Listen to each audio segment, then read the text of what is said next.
5 at the 7. McNamara standing strong in the pocket, and it's caught. Anthony with a burst. Anthony down the sideline. Andrell Anthony. Touchdown Wolverines. 93 yards like that. Woo!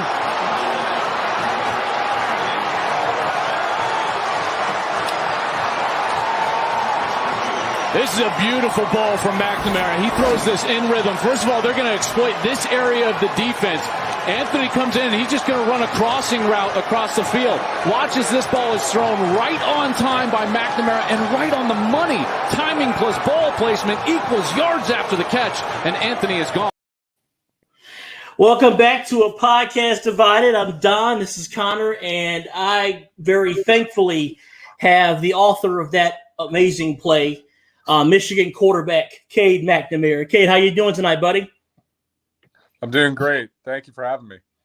Oh man, it's a pleasure being here, man. It's crazy how this season has flown by. It seems like just yesterday we were doing spring ball, and now we've got 2 games left, and it's really amazing just how the season has progressed, and now all your goals are still in front of you, man.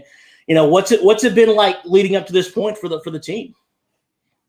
Yeah, it's been, obviously winning this amount of games and us still having all of our goals still in front of us is a great feeling. As the season is coming, really as the regular season's come to a close for the majority of teams, not many can say the same. And, we're, for the most part, extremely healthy.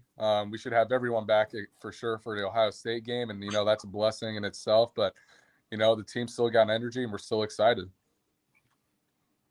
Man, that's outstanding, man. It's great to be at this point. And of course, I know you had great belief in your team, and it's just really, really cool. I'm sure it's really, really cool to see the belief that you all have it come to fruition. And I'm sure it's just been a really, really big thing for you guys. So really, what has it been like for you all, especially with, of course, naturally with the program like Michigan, you have negativity on social media. So how did, during the off season after the disappointing last year, how did you all kind of circle the wagons and keep all that negative? Because you can just tell this is just a brand new attitude type team. So how did you keep all that, I guess, negativity or whatever, all the other chatter on the outside was going on? How did you keep that out?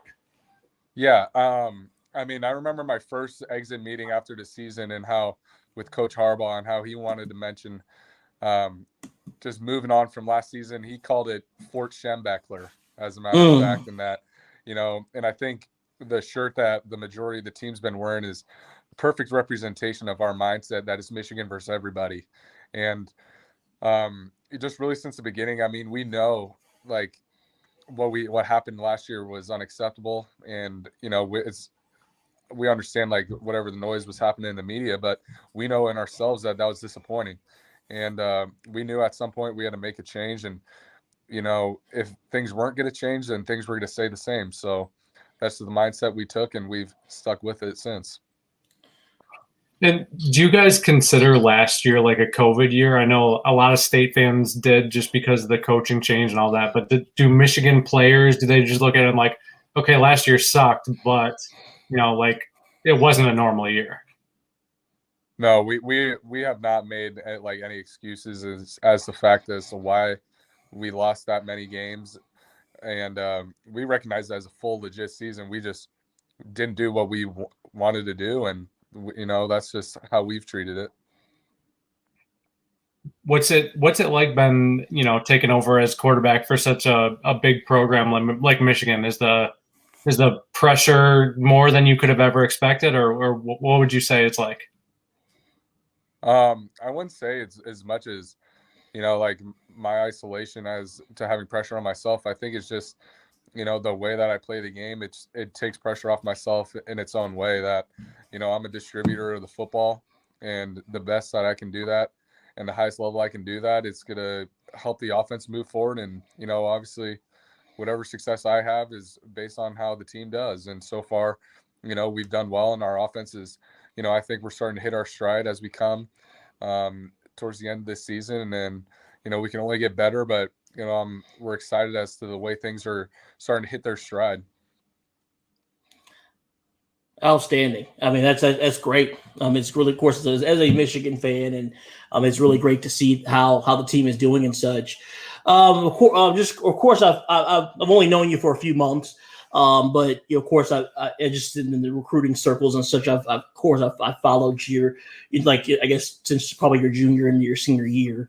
But like, what was your journey like getting to Michigan from Reno, Nevada? Of course, your family's also from Northern California and such. What brought you all the way to Ann Arbor, Michigan?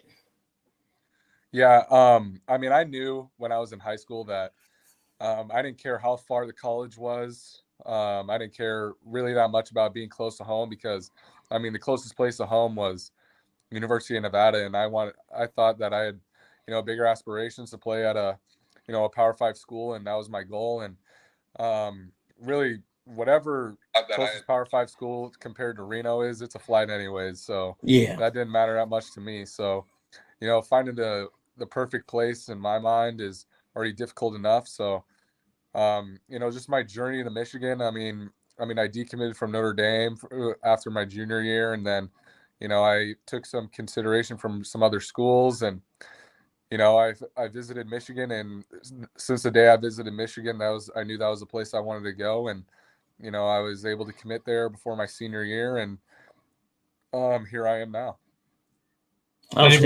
Anybody ever tell you have the perfect name for Notre Dame quarterback?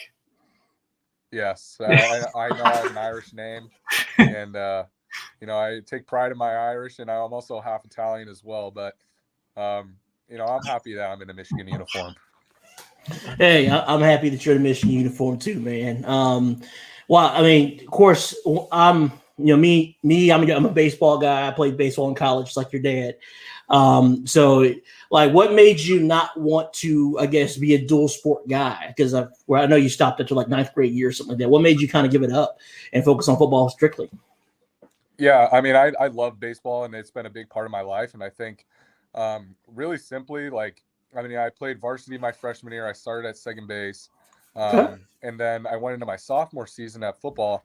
I mean, I knew I always kind of cared about football, maybe just a little bit more. I think football is like the place for me, and I love the. I'm able to show my competitiveness a little bit more through football, and my my character, I think, fits football more. And I think, really simply, I didn't see enough weight gain in the off season. I knew that, some of the guys on my position, as guys are like filling into their bodies early in high school, that, I felt like I wasn't really big enough yet to be recruited by some Power 5 schools. And I felt like really baseball kind of inhibited me from gaining more weight in the off season and building muscle. So I think it was more of a business decision to just, I didn't think it was any lack of confidence in my baseball ability. It was just simply, I wasn't seeing really what I needed to see out of myself in the off season by playing both sports. So I don't want to dwell on this game more than we have to, because I know it's in the past and you're focusing on the future. But since we are a podcast divided, I just want to know, since this was your first start against Michigan State, what was the atmosphere like? What was it like playing in that rivalry? How intense was it? Yeah, I mean, I love playing in rivalry games, and my first experience playing against Michigan State was obviously unfortunate, but it was a great game, and Michigan State came out on top. But I mean, playing in a rivalry game is always fun, and it's fun. It was a great atmosphere. It was pretty loud too, and it's just disappointing that we came up short. Yeah. Yeah, like I said, I can only imagine how you felt. I was in the stands. You gave your blood, sweat, and your tears for the team, like that day, and of course you left it all out there.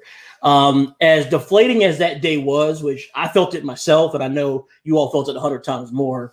What was kind of the galvanizing cry or moment where you all were like, "This is not going to define our season. We still got everything to play for." And I really, being at the game, this past weekend, I really saw that you all were like, "This ain't happening again. We're not letting this happen again." So really, what was that moment, that seminal moment that you all were like, "This isn't going to define us"? Yeah, it was really that next Monday, right after the game. I mean, We knew it stung. We knew that, we thought we should have won that game, but worrying about that game can only really negatively affect our mindset and our season. And, we really felt like us losing to Michigan State last year led to more losses throughout the rest of the season. And, we knew that we weren't going to let that happen. I mean, we had a player-led team meeting and we established that. We established the message and we just reestablished the motive, that, we still have everything ahead of us, and, we're still in control of our own destiny. And we're sure not going to let that define our season and affect our season again the way it did in the past. And I mean, as you mentioned, I think, I think Aiden, me and him were having a conversation after the Penn State game, and we were talking, and he's like, man, at one point during that Penn State game, it felt like a little bit like Michigan State, where we were losing the momentum again. Felt like we were in control of the game the entire time. And then towards the end of the game, we lost a little bit of that control. And, and I mean, he said it, and I know the rest of the team felt it, that we weren't going to let that happen again.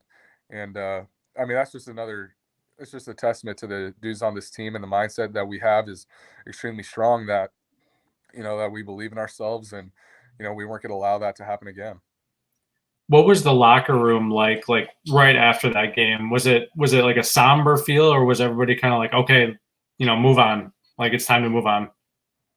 No, it was electric. I mean, I wasn't there for the trip in 2019 where we came up really one play short, and that was a very disappointing loss. I remember, and I know that Penn State always plays us tough. I mean, they're a great team, and that's obviously playing in the whiteout is one of the toughest environments in college football.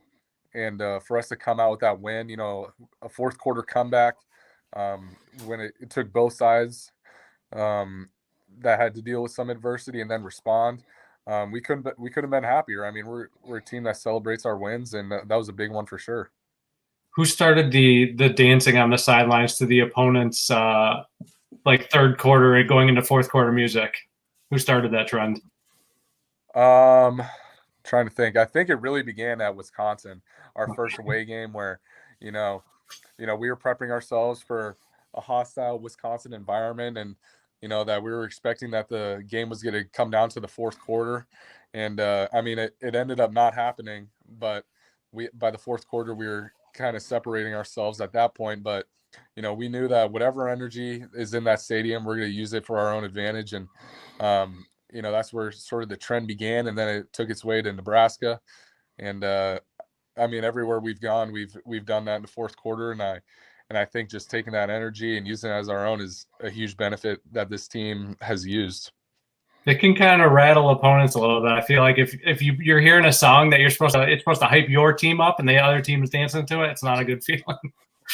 Yeah, I'm sure. I mean, that's kind of the point too. That this is their environment. It's their energy, and we're going to take it and we're going to use it against ourselves. And I thought that was kind of funny against Wisconsin, was that the entire stadium was doing jump around, and I'm sure they were going to try and use that to propel themselves into a good fourth quarter. And instead, we were going crazy on the sideline.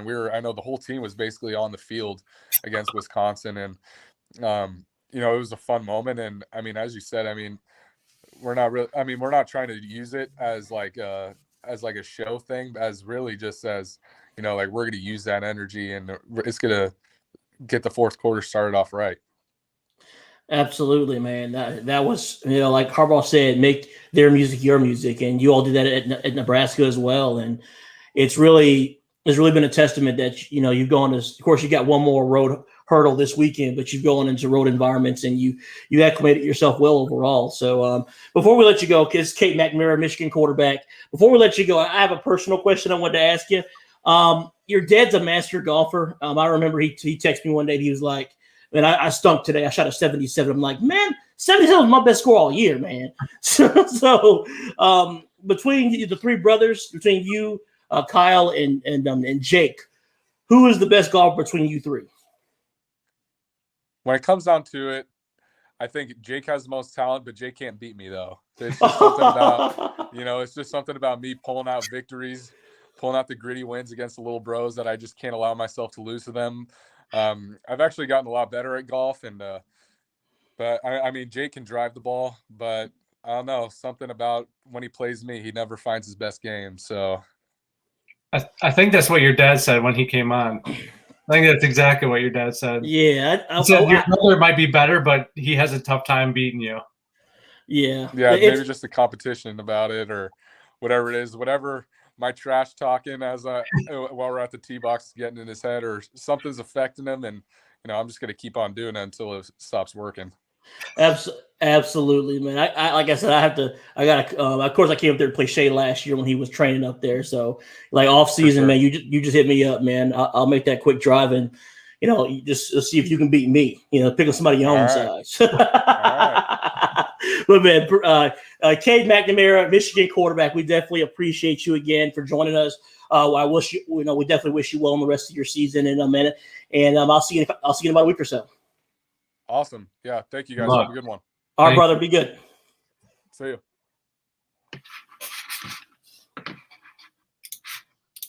All right, man. That was fun. Good.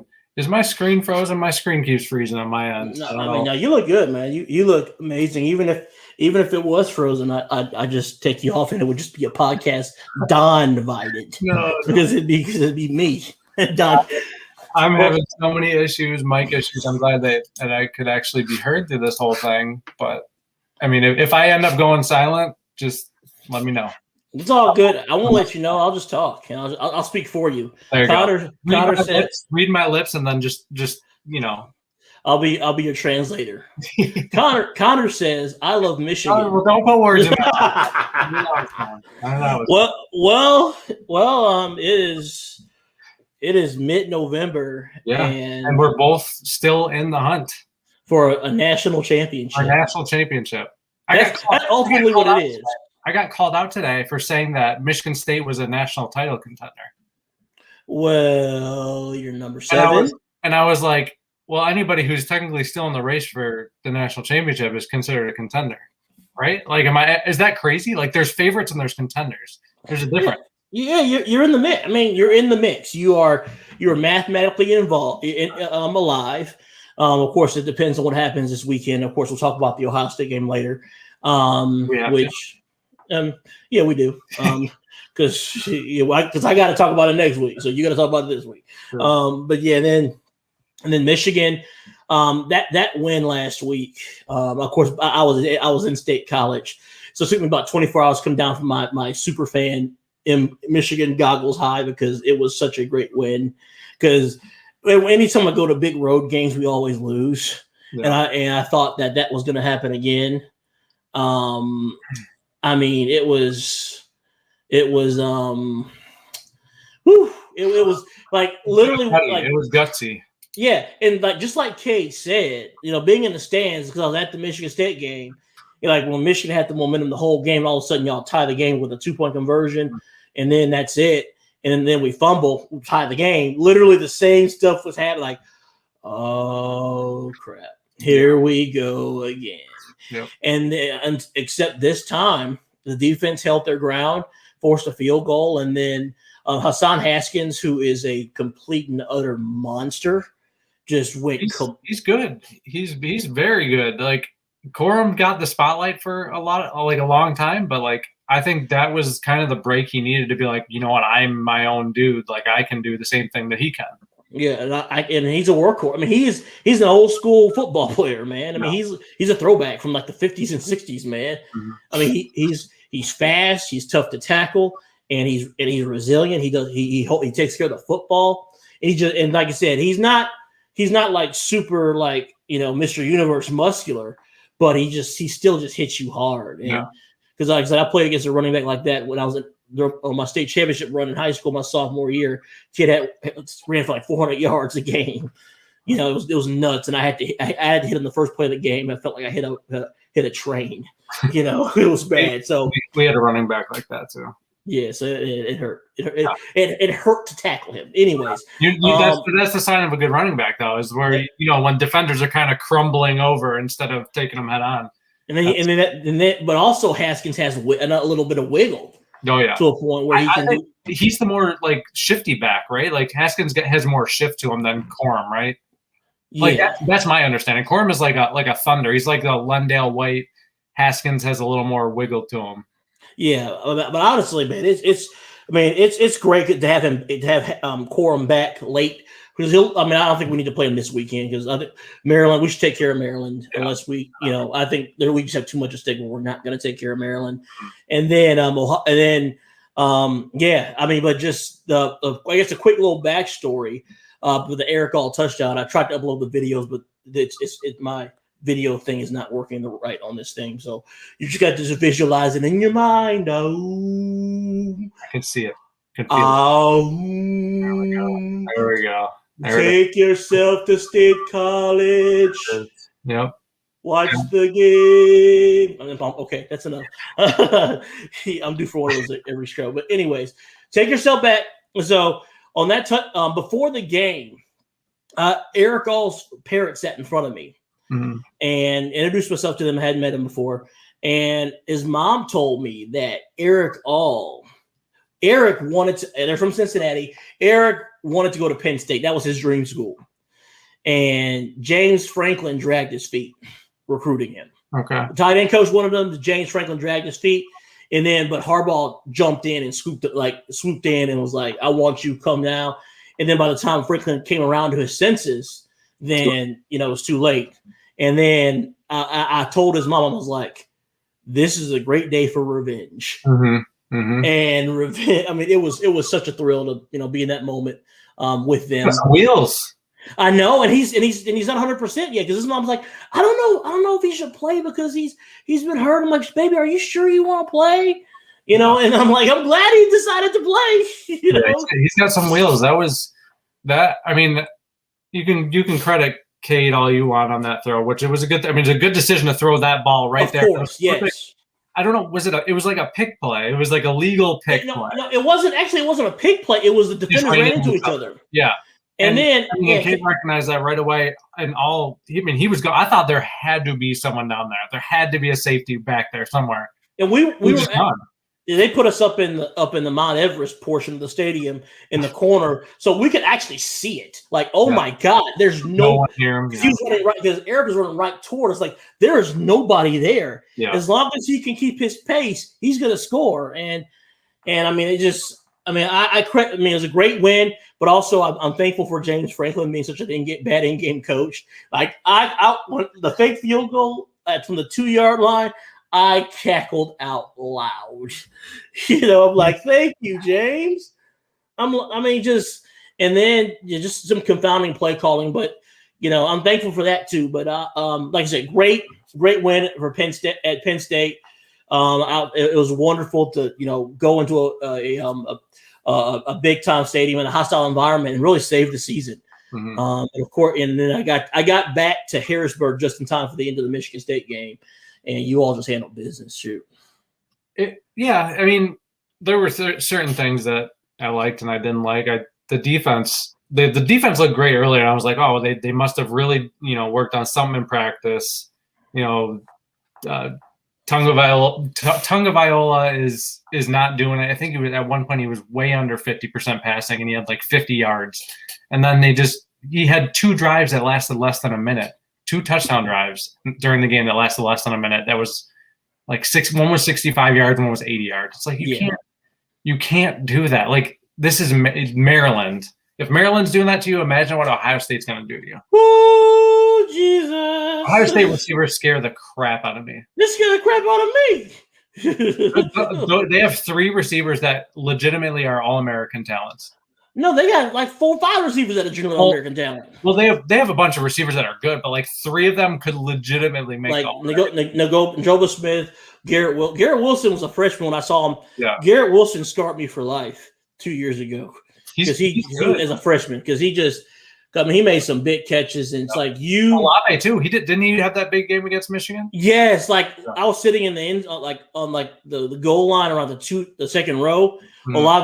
Olave ran right past Josh Metellus, and made him in slow motion. He caught it right in front of me. But of course, that Don Brown defense is another story. And so I'm a little bit more optimistic because our defense can hang, but of course, no one can stop Ohio State. No team in the country can stop them.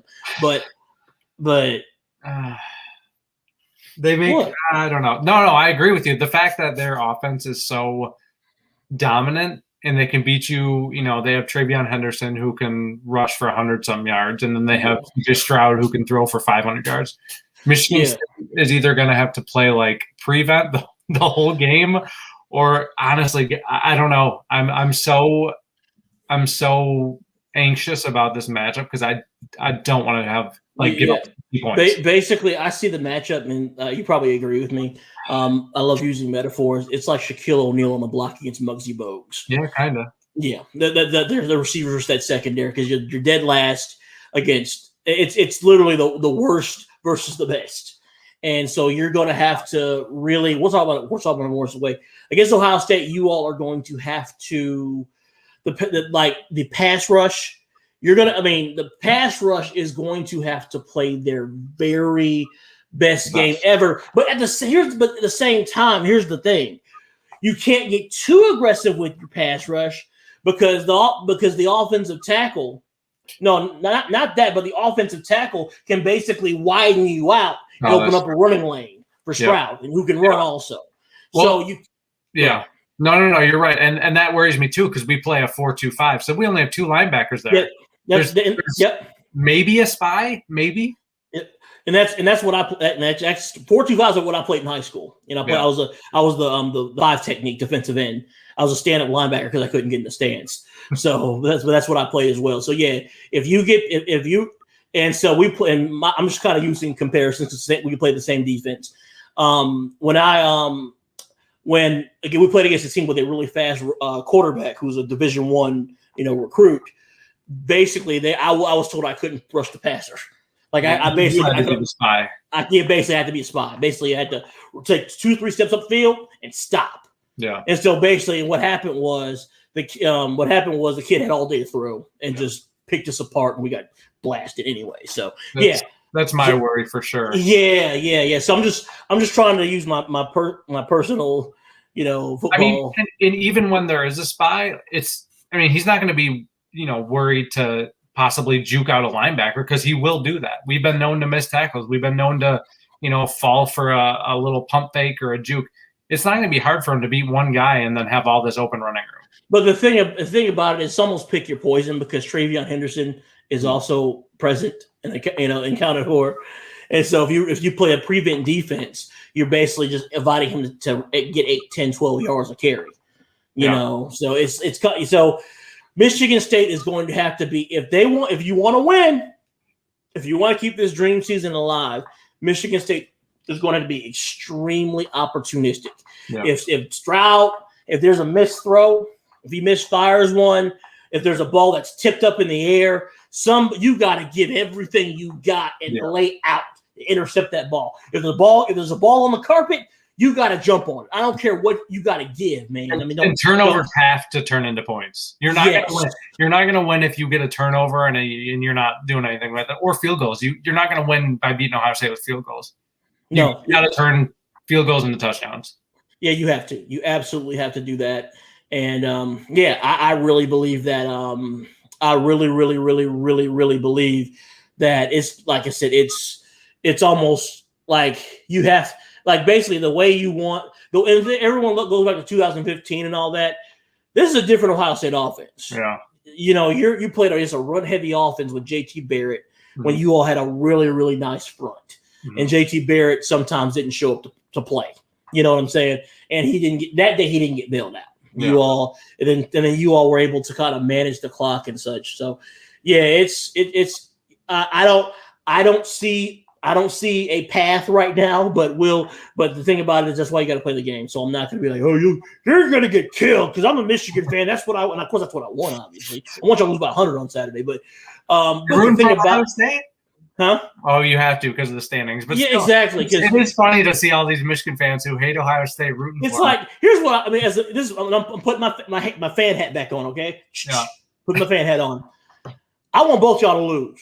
Okay, I wish both teams could lose and forfeit. Okay, both teams lose, both teams forfeit, but if that can't happen, then I want the team to lose that can help us the most. And of course, that's Michigan. You all losing helps us. And But yeah, like I said, I'm not here to talk trash. We're talking just reality. Mhm. We're talking. But here's on the other side of the coin. I think you all can move the ball against them. I think Kenneth Walker is going to go for about 140 and 2 touchdowns. Mark me down for that. If State if they're gonna lose this game, the only solace I'll take from it is Kenneth Walker keeping the Heisman hopes alive. He will because I don't think Ohio State is geared to stop him. I mean, they have a lot of athletes. The defense is kind of hit or miss. Yeah. It's not the fact that they don't have the players. That of course they have plenty of talent, but it's just their scheme, their coaching is not very good. Michigan's run defense was considerably better. Like their defensive front is better than Ohio State's. Yeah. And look what he did. I'm not saying he's going to go for 200 yards and 5 touchdowns, but he should have a good game. Yeah, and that's what Ohio State's defense. Of course, I'm peeking ahead a little bit. Ohio State's defense is what gives me kind of a glimmer of hope. If we can run, in a way we can run the ball and control the clock. It gives me just a teensy, little bit of hope, but of course we ain't gonna talk about that game because it's a week away. But yeah, it's a really, really difficult. I don't see a way Michigan State wins this weekend. But at the same time, you never know what can happen. You got to play the games. Could be it could be a thunderstorm or rain and where they can't throw the ball. I don't know what the weather is like. They're going to go out there and celebrate Mel Tucker's extension with a win. Hey, if y'all win, I got nothing to say. I have nothing to say. But if you don't, I've got you'll have something to say. Yeah, I'm sure. I will have some. Oh, of course I will. Because but at the same time, I'll have something to say and I'll be happy because Michigan would control their destiny. But at the same time, Michigan still has to take care of Maryland. So I mean, I think but Maryland is all right, but they're all right. But the passing game, if we kind of fall asleep, they can score some points and make things uncomfortable. But this game isn't causing me to lose a lot of sleep. Reason being is because I've been to that stadium before, and it's a quiet, no energy, and also Michigan has a large alumni. Basically, it was 60-40 Michigan fans when I was there 2 years ago, and because of all the Michigan alums in the DMV area. So it's going to be a home game. Mm-hmm. It's going to be a home away from home game for Michigan, and I don't see Michigan stumbling. But the thing about it is, it's should Michigan take care of business Saturday against Maryland, which like I said, we would think they should. This comes down to what. But if Michigan State takes care of Ohio State, people seem to forget that even if Michigan State does beat Ohio State, they still have to play. It's going to beat Penn State. Here's the thing: we're peeking ahead a little bit to next week because next week is very. I watched Penn State and Michigan State in person. I've watched them closely. Penn State is a terrible matchup for Michigan State. Real on both sides of the ball, a bad matchup. I'm not saying you can't win, because I think talent is pretty even, but it's a terrible matchup because they got some fast receivers, they got a quarterback that can run, and their defense is stingy. They have a very stingy defense. Like we had 3 touchdowns on them, but we had to earn them. It was like pulling teeth, And the thing is, we only had 1 red zone trip, and then we scored a touchdown. So I mean, like they're stingy. So it also James Franklin and company, they're looking because their season's shot. Their season's in the toilet. They're going to look to try to. They're going to look to try to be a spoiler. So that's why these 2 games is why Michigan State's chance to go to the playoffs is like 2%. Yeah, because of that. But hey, here's the thing, man. Regardless of what happens, you got your coach, and I think they're. And let's talk about the extension, okay? Let's put some stuff to bed. Yeah. Let's put some stuff to bed about Mel Tucker's extension. I saw some dude on like some journalist, like, The academics, we asked the professors to take pay cut and volunteer in the lunch counter. And, how does that happen? I cannot see the fact that we need to spend $95 million on our team. I'm not imitating any ethnicity. I'm just using a funny voice. That's your go-to funny voice. Yes, and I don't see how it happens. Ready? I'm ready. What's the this? funds are not for academics! You know what? They do have academic funds. You know what those are called? That's called tuition. That's the 40,000 people who pay $10,000 per month to go to school there. Yes. Michigan State has 2 billionaire donors. 2. It's like, at least. Guys. Yeah. And here's the thing. If Michigan State has a great coach, they win games, they go to bowl games, they win championships, guess what happens to your enrollment? Whoop! Guess what happens to donations? Whoop! Right. Guess what happens to the campus? Whoop! Yep. That's what happens. So this is lunacy. Yeah. It's lunacy. Yep. No one is showing up and tailgating outside off of Shaw Street in those garages to go inside the science building and watch some kid mix two chemicals together. I wasn't a science major. And then when the chemical combustion goes smoke, yeah! Play the fight song. No one does that. I like that one though. Nobody goes into the science building to watch it. Or no one goes. Okay, I'm trying to find something else. Because like I said, we need sciences, we need medicines, and to cure diseases. And nobody's walking into the journalism building cheering on a dude writing an article. MLA, yeah. MLA. Holding up the format book, or going into the English building or writing building. Ref. APA. We want APA versus MLA. Yeah. We're gonna have a podcast divided for the APA versus MLA. Big AP guy over here. Big AP. No, yeah, APA is what I did in college when I was there too. So it's like, guys, when the football team does well, the university does better. Because if Alabama didn't have football, they'd probably be having class in trailers. You know what I'm saying? I'm just being real, y'all. I'm not touching that one. and they're like I said, and they are. And here's the thing: Alabama's a fine academic institution. Yeah, it's a really good school because of their football program is what put really. And same thing with Penn State. Joe Paterno put Penn State on the man. Have you been to Penn State, Connor? I've never been to Penn State. Yeah, Penn State's in the middle of nowhere. Yeah. Like, I flew into Harrison. It's a valley. It's literally a valley, isn't it? Yes. Yeah. It's in the middle of nowhere. From any major city, you've got to drive an hour and a half, 2 hours just to get there.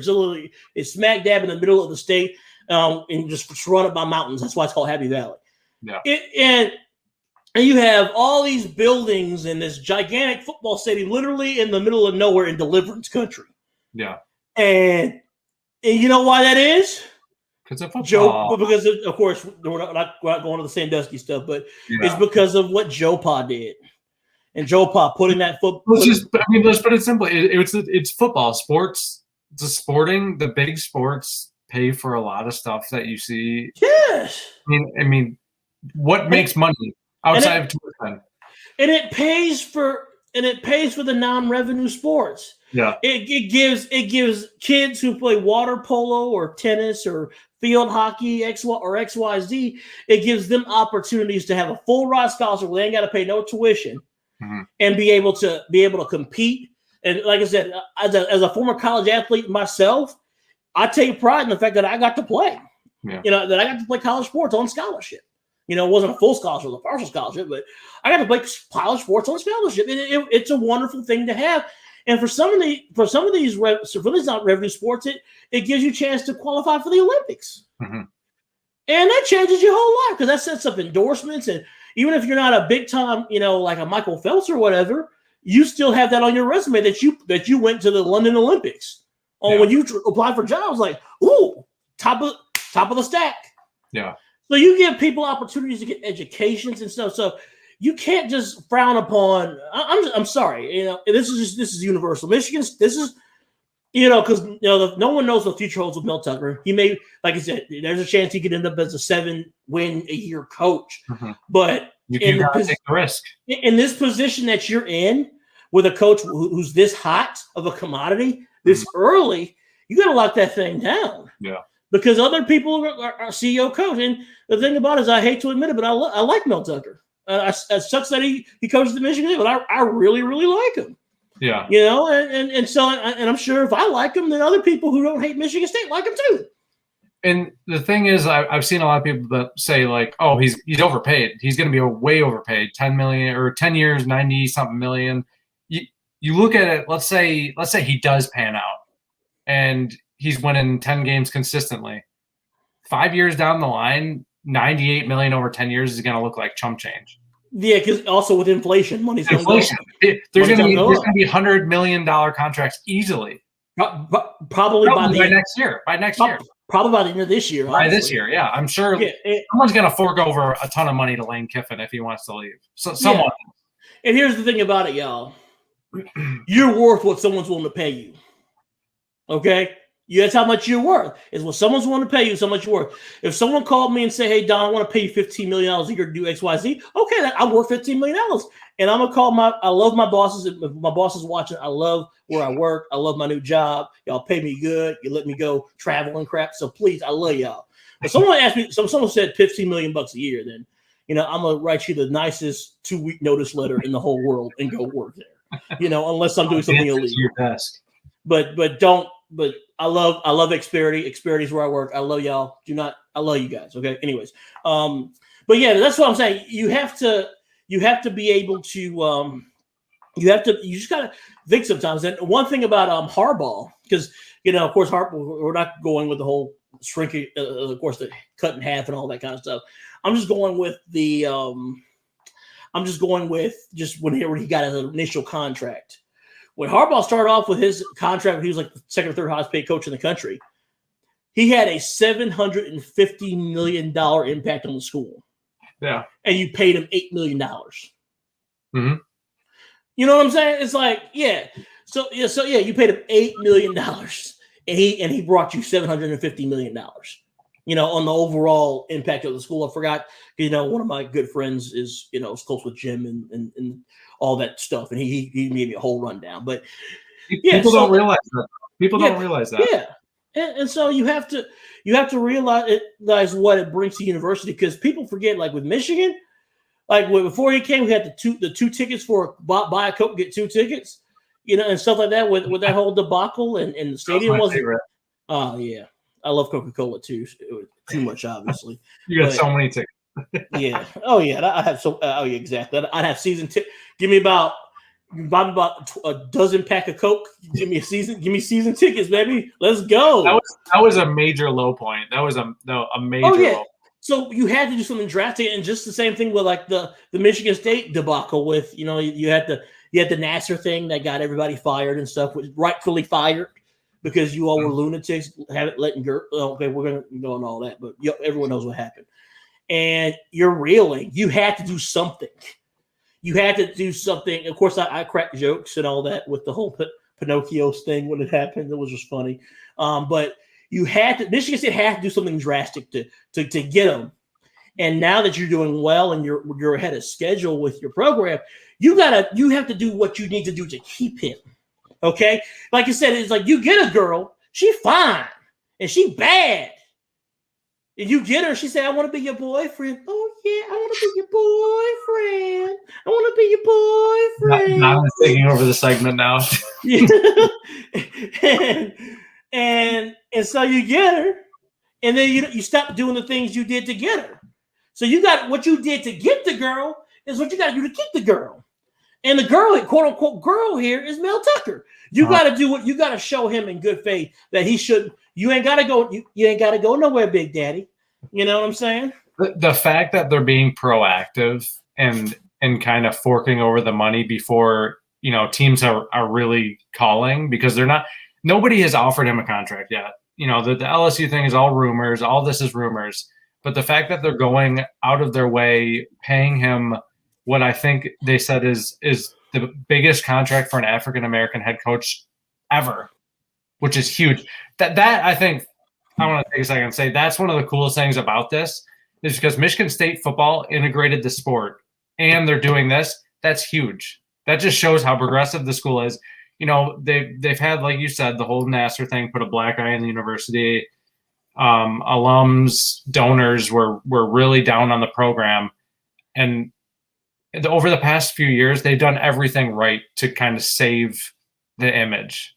They've salvaged the image. They've done everything right. They've hired the right people. They're keeping the right coaches. They're paying the big money. They're showing they belong at the big kids table. Yeah, absolutely. And I honestly I think it's wonderful as an African-American myself. I think it's wonderful that Mel is being treated this way, because he deserves it. It's like, Martin Luther King said, it's not about the color of your skin, but the content of your character.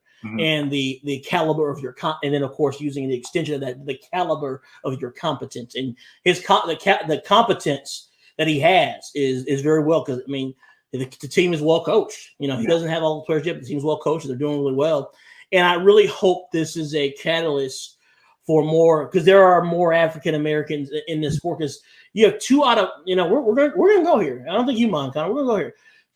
I believe it's 2 out of 3 college football players are black.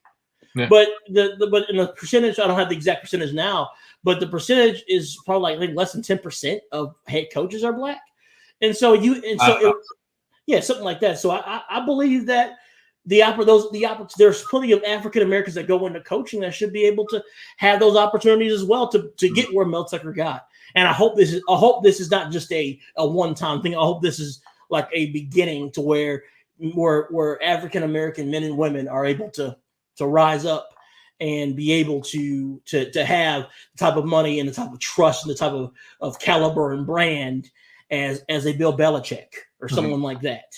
If you get one, or Nick Saban. Mel Tucker's opening the door for a lot of, maybe there's some, African-American kids who want to eventually go into coaching, but they haven't really seen a successful, dominant coach. Maybe Mel becomes that guy and is like the face of, maybe he becomes a hero and kind of opens doors. That's kind of what the sport needs. And I think that's huge that if he gets this deal done, that's awesome. That's awesome. I'll be very proud of that. And I would be pulling. You'll have to root for Michigan State. I will be pulling for him. I would just wish he was somewhere else, man, so I could openly just be his biggest fan. I can't do that now, but what I will say is I definitely want him to be successful at Michigan State, just not in the Paul Bunyan game. And it's any other time, I want him to do well and be successful, and because I want him to progress. I want a guy like Mel Tucker who's loved by his players and loved by his players, loved by the Michigan State community, and very likable guy.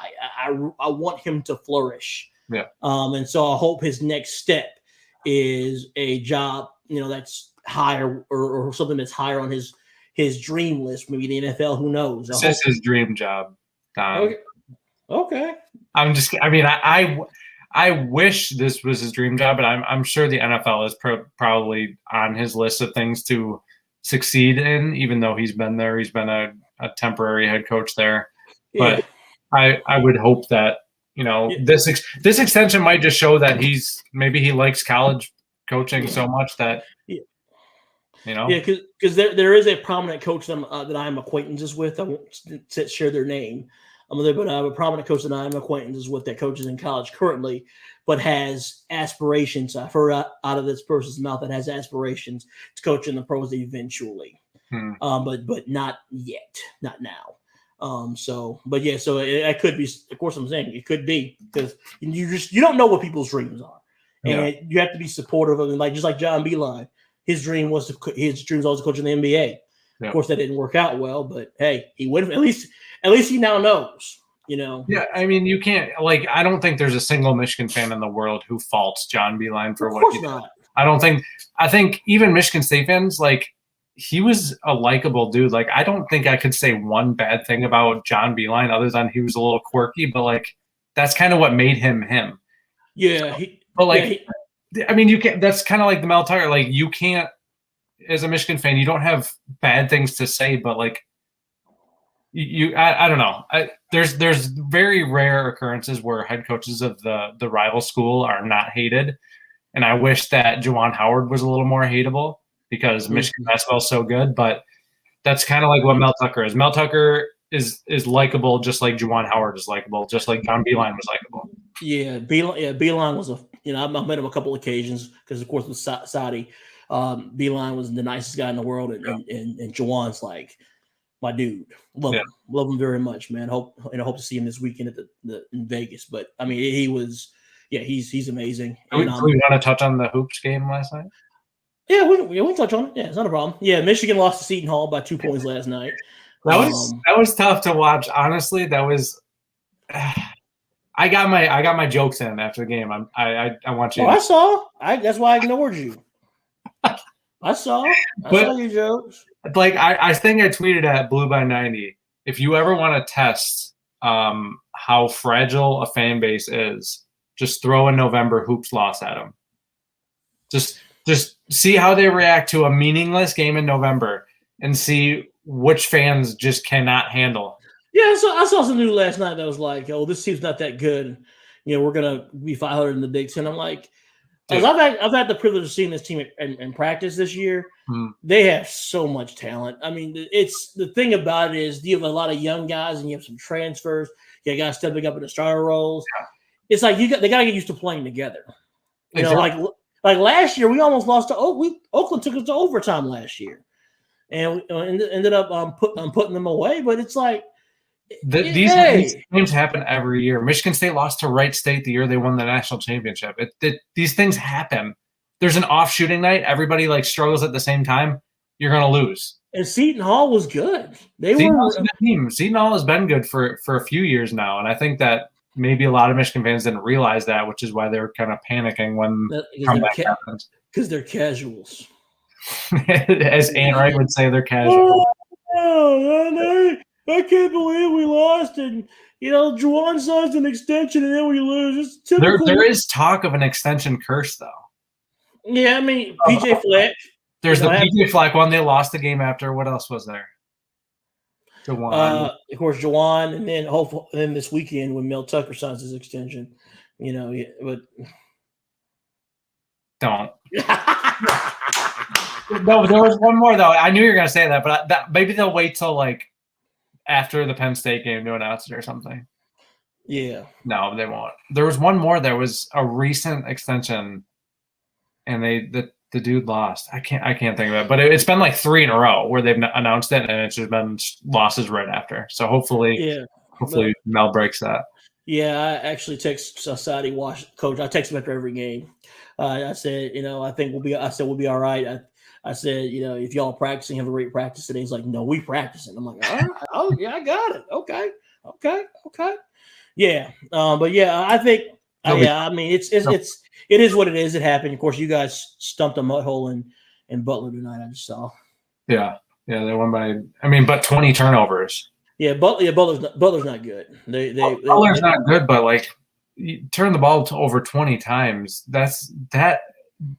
Eventually, that's going to have to be fixed. Oh, of course. But it's been 3 years now, 3 or 4 years where turnovers have just been the biggest issue on the team. It drives me nuts. Yeah, well, let's do this pick 10 and let's send everybody to bed. Mm-hmm. And of course, we'll start off with in the HCC, Wake Forest at Clemson. Who you got? I want to say Wake Forest because I'm riding the Wake Forest bandwagon, but I just feel like there's got to be a game where Clemson finally wakes up and asserts their dominance, but they're not good. But I'm going to go Clemson with the upset. Same here. I'm going to go Clemson with the upset. It sounds weird. It sounds weird. But I think Clemson's going to find a way to get it done and really have something to feel good about going to the offseason. So I'm with you. I'm going to go Clemson. Mm-hmm. And then West Virginia and Texas. Texas just lost to Kansas, but I feel like I feel like they kind of have to have a rebound game, or else it's like bad news bears. I'm going Texas with this one, even though it's gonna be ugly. Same here. I'm going to go Texas as well. They just because both teams can score, but I'm gonna say Texas because I think they have better athletes, and I think they'll find a way. And I think this is a quick one here. Alabama versus Arkansas. Love what Sam Pittman's doing. Not enough to predict an upset here. No, roll Tide. Me too. Nebraska, Wisconsin. Nebraska plays everyone so tough, but Wisconsin's rolling right now. Wisconsin's just going to keep rolling, even though it might be like a 7-point game now. Yeah, it'll be close, but I'm going to go with the Badgers. So, dang, we're in lockstep. The crosstown shootout or whatever they want. That's Xavier. That's Xavier in Cincinnati. Cincinnati. Yeah. But what is this one? USC, UCLA. Yeah. The O.J. Simpson Bowl. Man, this is honestly just you flip a coin right here. I'm gonna go UCLA. I guess I don't know. It's at home, which really doesn't make a difference because it's all in Los Angeles or Westwood, or Pasadena. So. Yep. USC. Here's the one. Oregon at Utah. Ah, man. Utah's always good for one of these like huge late season upsets, I feel like. And Oregon's been playing a little bit. I'm going Utah on this one. Man, you took it from me. Yeah. I had a feeling that Utah's gonna pull it out. Yeah. And that's what I'm going. Oregon's been flirting with danger a little too much this season. Yeah. Baylor at Kansas State. The Big 12 is so like I feel like anytime there's a home game for a quote unquote underdog, it's always an upset. I'll just go Baylor here just because I don't know anything about Kansas State. I'm gonna go Kansas State. They're good, but they've kind of been lying in the weeds. Mm-hmm. So I'm gonna go with Kansas State. Oklahoma State at Texas Tech. See, that's like the exact same situation as Texas Tech.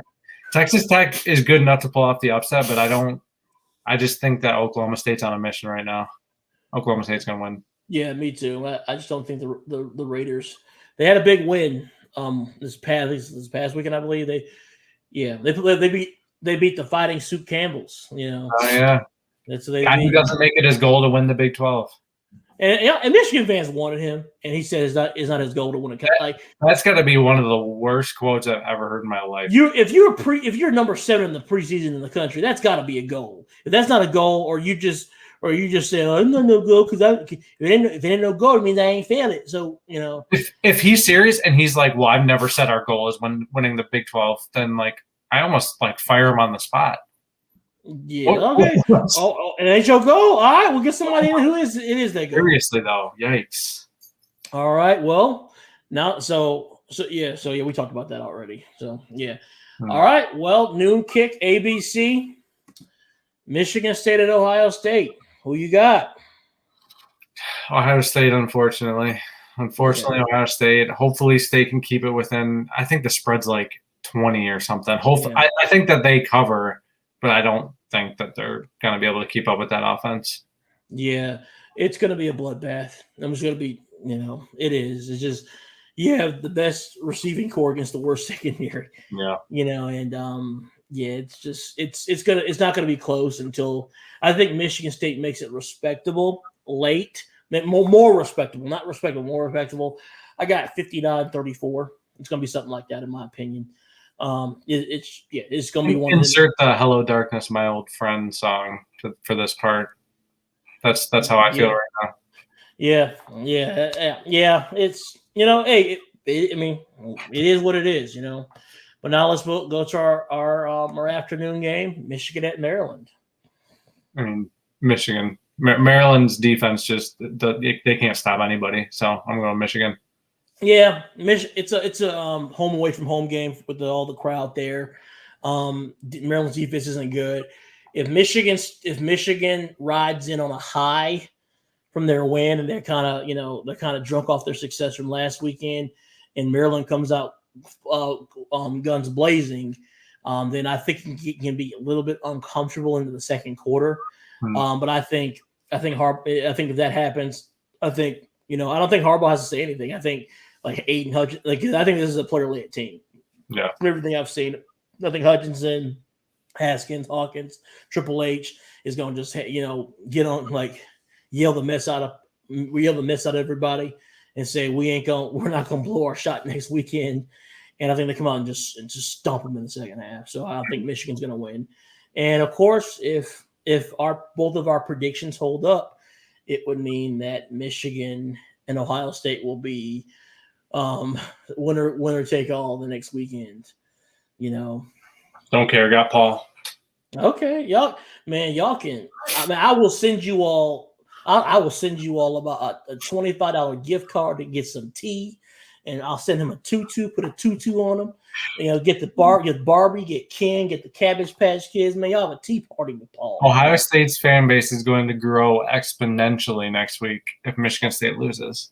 Oh, I know y'all are, man, and it's just I know Ohio State is head and shoulders better than both of us. Yeah.